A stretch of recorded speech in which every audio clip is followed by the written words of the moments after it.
Allison Kirk stands outside the AAA Women for Choice Clinic, a crisis pregnancy center, on March 2, 2007, in Manassas, Virginia. Kirk, who opted for an abortion at another clinic, is among many women who feel misled by the pregnancy centers. A case known as Nifla v. Becerra, the 5 conservative justices of the Supreme Court ruled Tuesday that anti-abortion, crisis pregnancy centers should have heightened free speech protections that real doctors and abortion clinics do not.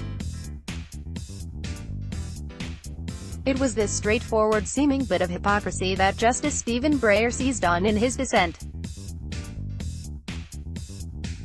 If a state can lawfully require a doctor to tell a woman seeking an abortion about adoption services, he wrote, why should it not be able, as here, to require a medical counselor to tell a woman seeking prenatal care or other reproductive health care about childbirth and abortion services? But the High Court had delivered a ruling written by gaslight. The justices struck down a California law requiring that Christian-run CPCs, which often masquerade as real medical clinics in order to lure in reluctant pregnant women and then counsel them against abortion, disclose to women if they have no licensed medical professionals on staff and that abortion services are available elsewhere. Majority opinion's logic, as articulated by Justice Clarence Thomas, is that a CPC medical counselor is not actually providing medical counsel. Informed consent laws, the argument goes, apply only to places that provide actual medical services, not to fake pregnancy clinics that merely pretend to. The license notice at issue here is not an informed consent requirement or any other regulation of professional conduct. Thomas wrote, it applies to all interactions between a covered facility and its clients, regardless of whether a medical procedure is ever sought, offered, or performed. The ruling could resonate beyond the issue of fake pregnancy clinics. Thomas went out of his way to note that the same First Amendment protections do not apply to doctors in states like Mississippi and Arizona, who are required by the state to tell women false information about abortion, such as the supposed link between abortion and breast cancer, or that abortion is reversible. Those are still legitimate informed consent laws, Thomas wrote, because they apply to actual medical procedures. The High Court's opinion, which is very protective of free speech generally, could actually make it harder for reproductive rights advocates to challenge those mandated speech laws on behalf of doctors. The decision today doesn't bode well for any First Amendment challenges to biased counseling requirements, said Heather Shoemaker, senior counsel at the National Women's Law Center.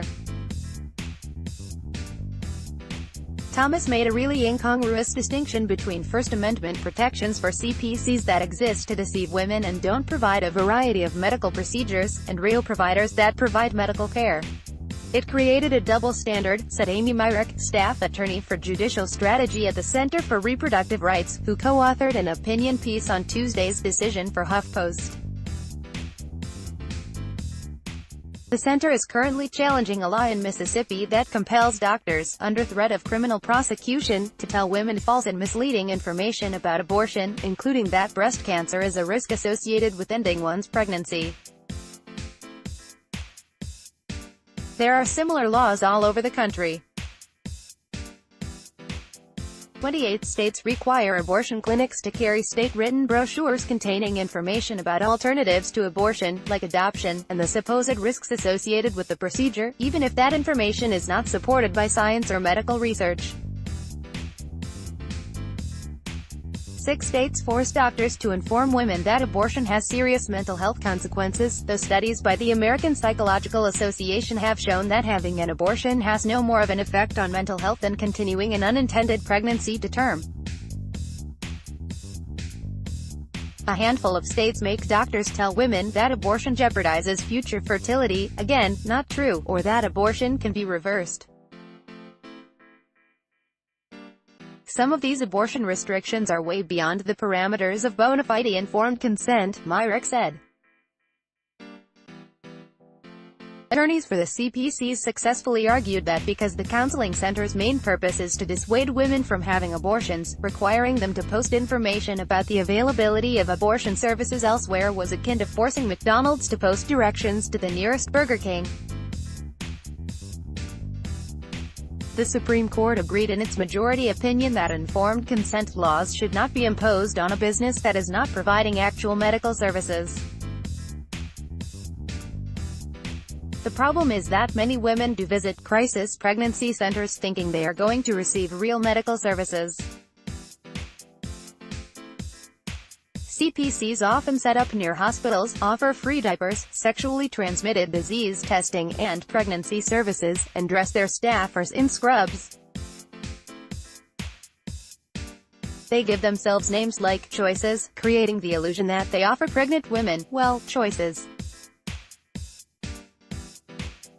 Of course, the people coming to an anti-abortion counseling center are coming under the premise of getting a medical procedure, Shoemaker said.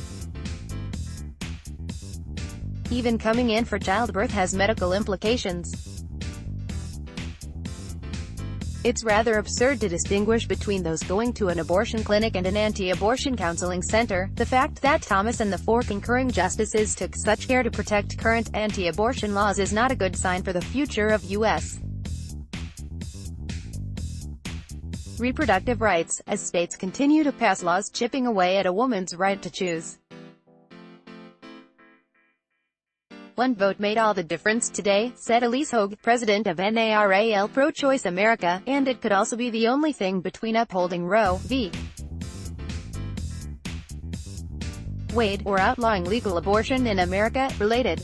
Abortion rights leader nails hypocrisy of anti-abortion activists say a lot of Americans think abortion is just as bad as attacking abortion clinics. Texas governor admits anti-abortion law was about restricting abortion download. Do you have information you want to share with HuffPost? Here's how.